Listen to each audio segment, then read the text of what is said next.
अस्सलाम वालेकुम नाज़रीन, मैं हूँ आयशा फ़ातिमा और आप देख रहे हैं फ़िक्र। आज की वीडियो में हम एक बहुत ही अहम मौजू पर बात करेंगे। पाकिस्तान ख़ास तौर पर पंजाब में स्मोक क्यों बढ़ रही है, इसकी असल वजह क्या है, कौन सी अहम गलतियाँ हम कर रहे हैं और हुकूमत क्या कर सकती है, आवाम को क्या करना चाहिए।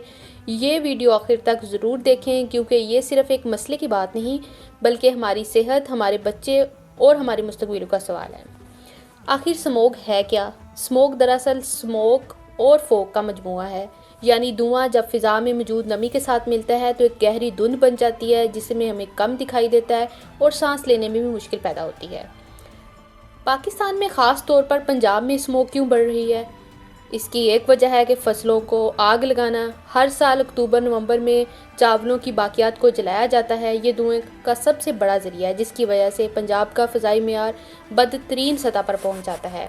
गाड़ियों का बढ़ता हुआ इस्तेमाल है। लाहौर, फैसलाबाद, मुल्तान, गुजरांवाला, सियालकोट जैसे बड़े शहरों में गाड़ियाँ लाखों की तादाद में बढ़ चुकी हैं, लेकिन इनमें से बहुत सी गाड़ियाँ धुआं दे रही होती हैं। ये स्मोक के 40 से 45% तक ज़िम्मेदार हैं। इंडस्ट्री का धुआं जो है सबसे ख़तरनाक धुआं है। फैक्ट्रियां बगैर फ़िल्टर के धुआं छोड़ देती हैं।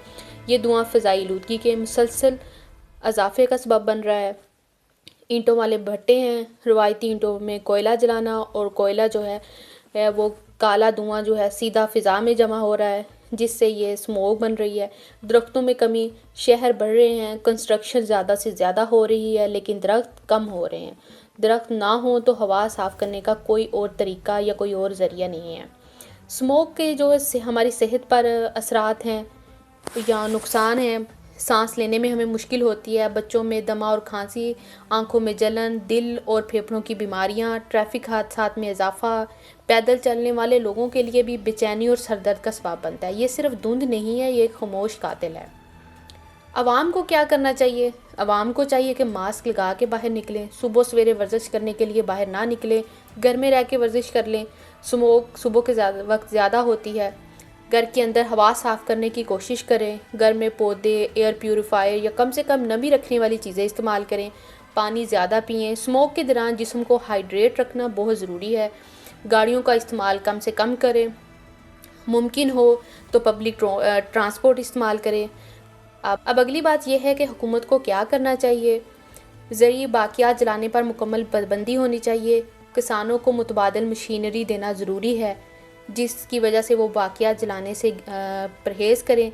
धुआं देने वाली गाड़ियों पर जुर्माना होना चाहिए। फ़िटनेस सर्टिफिकेट लाजमी होना चाहिए। पुरानी गाड़ियों की चेकिंग होनी चाहिए और इंडस्ट्री पर सख्त कंट्रोल होना चाहिए। बगैर फ़िल्टर के फैक्ट्री चलाने वालों पर भारी जुर्माना लाजमी होना चाहिए। जिस तरह आजकल हेलमेट के जुर्माने हो रहे हैं हेलमेट ना पहनने की वजह से। उसके बाद ये ईंटों के भट्टे को जदीद टेक्नोलॉजी पर मुंतकिल करना चाहिए, जिग जैग टेक्नोलॉजी, जिससे धुआं कम हो सकता है।